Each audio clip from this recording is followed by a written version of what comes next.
Salut à toutes et à tous les amis, on se retrouve pour la review de Monday Night Raw, le dernier Raw euh, avant les 30 ans de Raw qui auront lieu donc la semaine prochaine.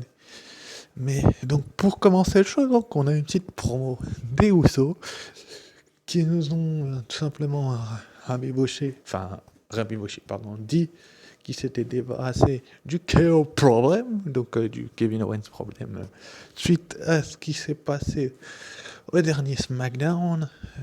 Et puis ils ont aussi dit que la semaine prochaine, lors des 30 ans de Raw, ils défendraient les titres face au Judgment Day. Je vous donnerai mon avis un peu plus tard, car on a un sacré programme. Mais bon, je vous donnerai pas de pronostic parce que c'est trop facile. Mais en tout cas, les Usos en tout cas nous ont fait un discours que ils nous font très rarement, c'est-à-dire qu'ils dominent niveau promo depuis un certain moment, mais là, ils ont été finalement interrompus par le Judgment Day, donc le Judgment Day est arrivé et a dit que la semaine prochaine, les titres par équipe d'Euro vont retourner à Raw tout simplement, parce que c'est juste les titres par équipe d'Euro qui sont en jeu, je tiens à le signaler tout de même, parce que des fois c'est les deux titres qui sont en jeu, là c'est juste les Raw Tag Team Championship qui sont en jeu, mais bon, personnellement, je connais au fond de moi le résultat de ce match. C'est-à-dire que j'aimerais beaucoup que le Jugement Day gagne ce match, mais j'adore le Jugement Day au passage, mais je sais que y a un membre de la Bloodline qui va les trahir à la fin. Et que voilà quoi, vous savez de qui je parle. Je parle bien sûr de Sami Zayn. Et à WrestleMania, ils vont prendre les titres avec KO Kevin Owens. Mais en tout cas, c'était plutôt un bon segment et je le note dans mes points positifs.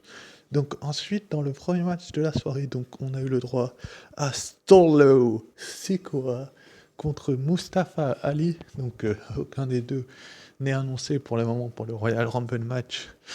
Mais ne rêvez pas, ils y seront tous les deux à mon avis.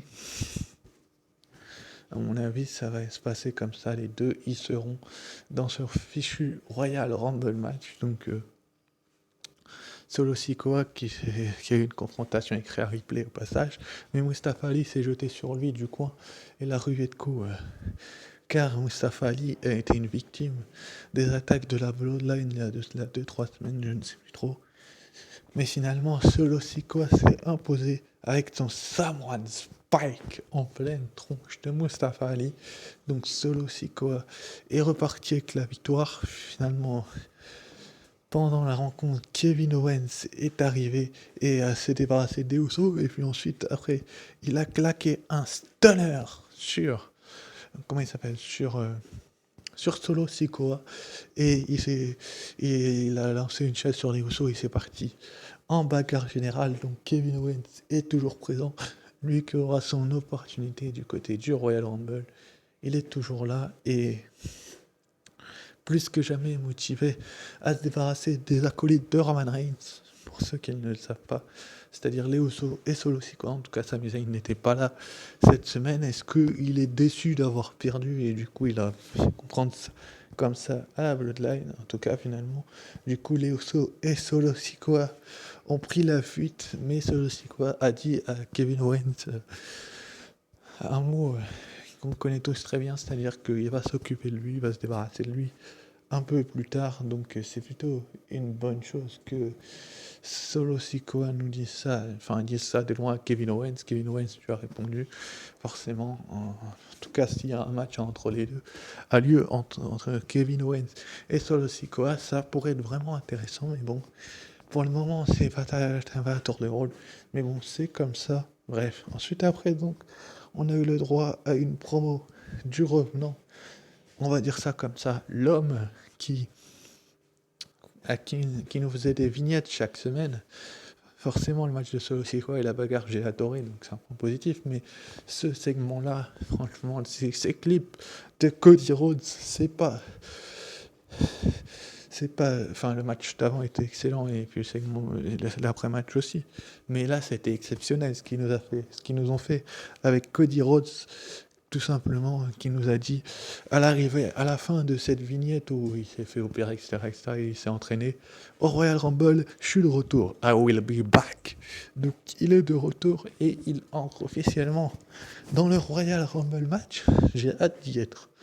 Franchement, j'ai hâte d'y être c'est dans maintenant 8 jours, j'ai hâte d'y être à ce... Non, 9 jours, pardon. J'ai hâte d'y être à ce Royal Rumble, car je pense vraiment qu'ils ne n'ont pas fait tout ce tralala avec Cody Rhodes si le Rock n'est pas là pour le faire perdre, en fait. C'est-à-dire que il y a vraiment... Il a dit qu'il était revenu pour les titres et je crois vraiment en lui. Et ça peut être une bonne chose. En tout cas, il est dans le Royal Rumble et c'est déjà une bonne chose. Et je suis très content qu'il revienne. Ensuite, après, donc, on a eu le droit à un match entre les Street Profits, donc Montez Ford et Angelo Dawkins, pour ceux qui ne savent pas qui c'est, face à Cédric Alexander et Shelton Benjamin. Est-ce que Shelty B et Cédric Alexander ont remporté la victoire? Franchement, le match en lui-même a été encore une fois très bon. Je le dis, je le répète, quand les matchs sont bons, je préfère le dire.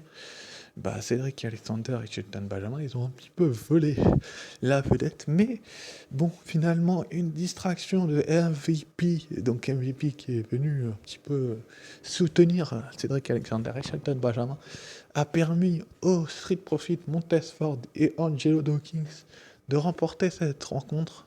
Donc c'est plutôt une bonne chose en vérité que les Street Profits gagnent cette rencontre, parce que si on fait gagner Cédric Alexander et Shelton Benjamin, l'équipe vient de se reformer, c'est un petit peu du foutage de tête à foison, donc c'est plutôt une bonne chose que ce soit les Street Profits qui aient gagné, mais bon, on va bien voir dans les prochaines semaines ce qui va se passer.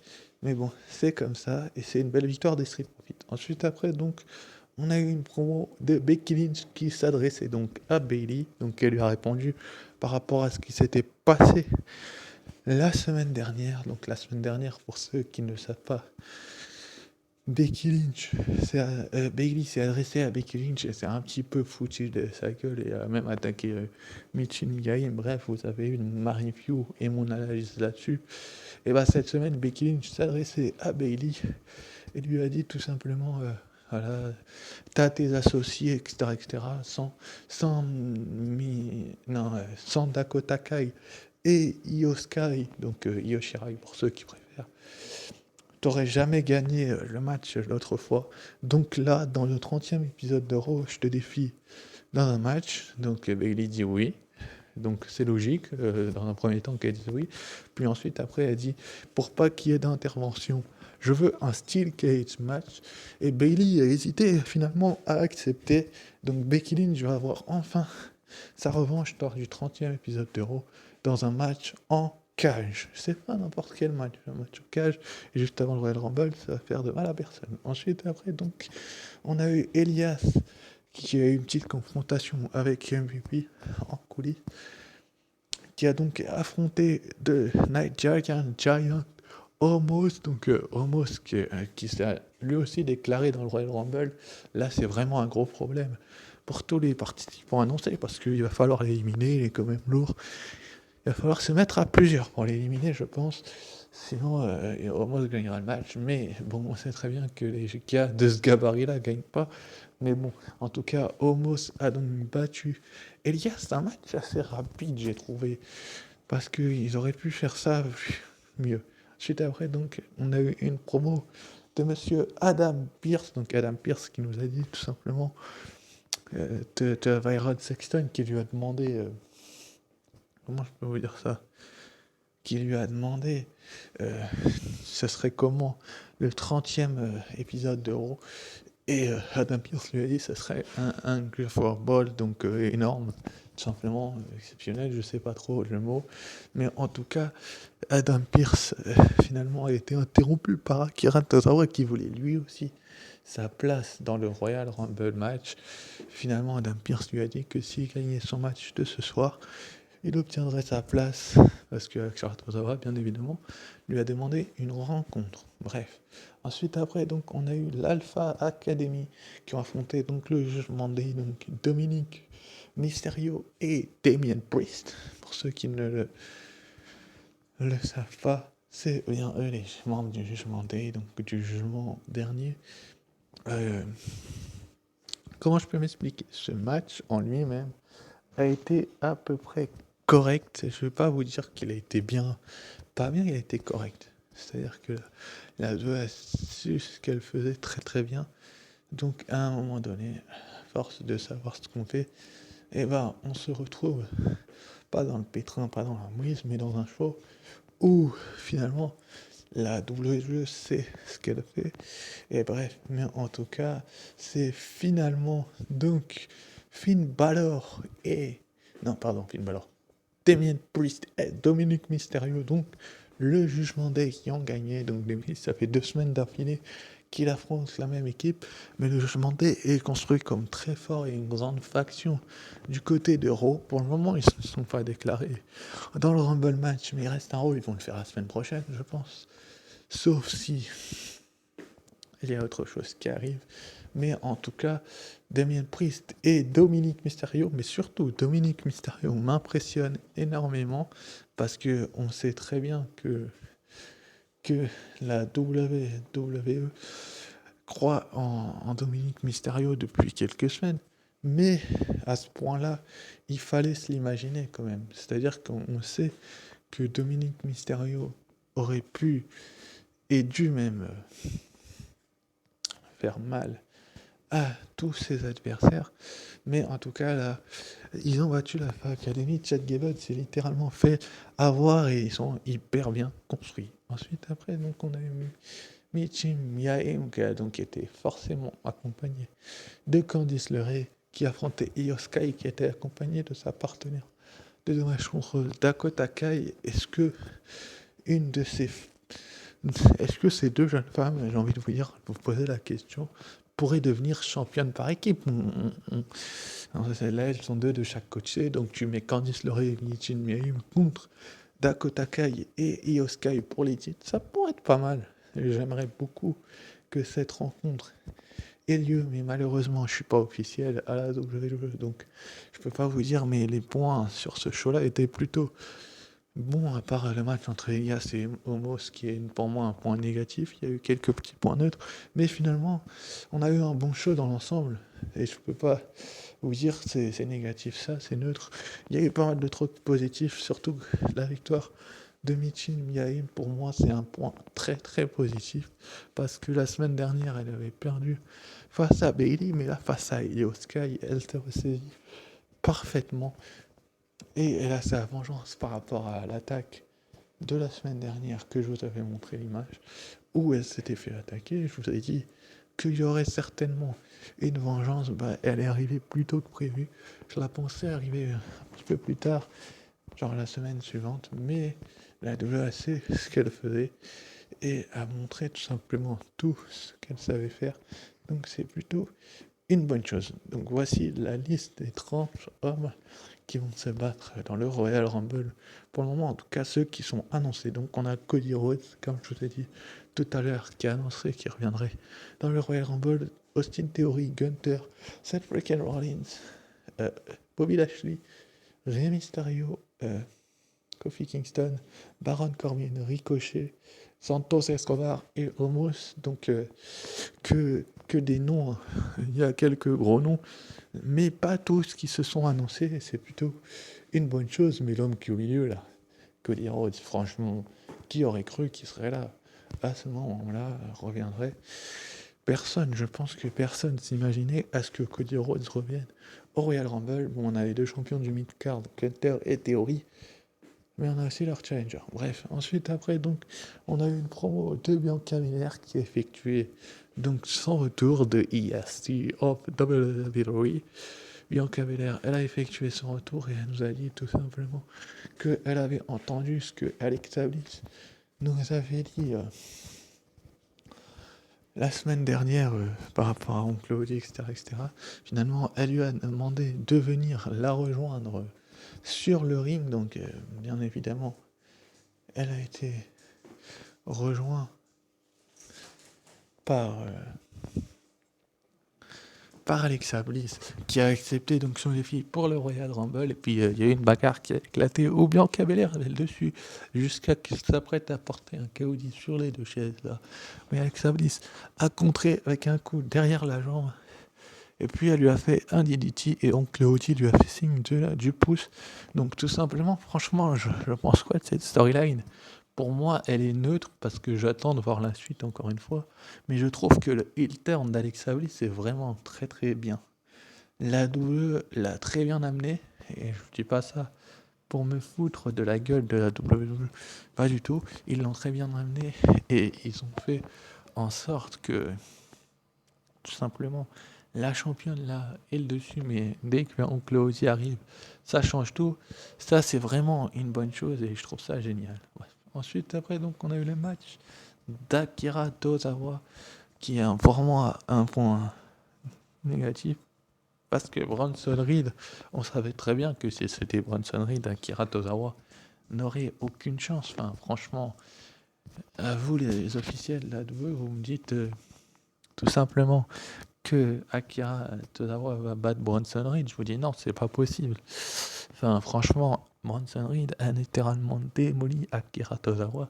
Il lui a même fait son tsunami du haut de la troisième corde pour le battre. Mais on savait tout simplement que Tozawa allait pas gagner.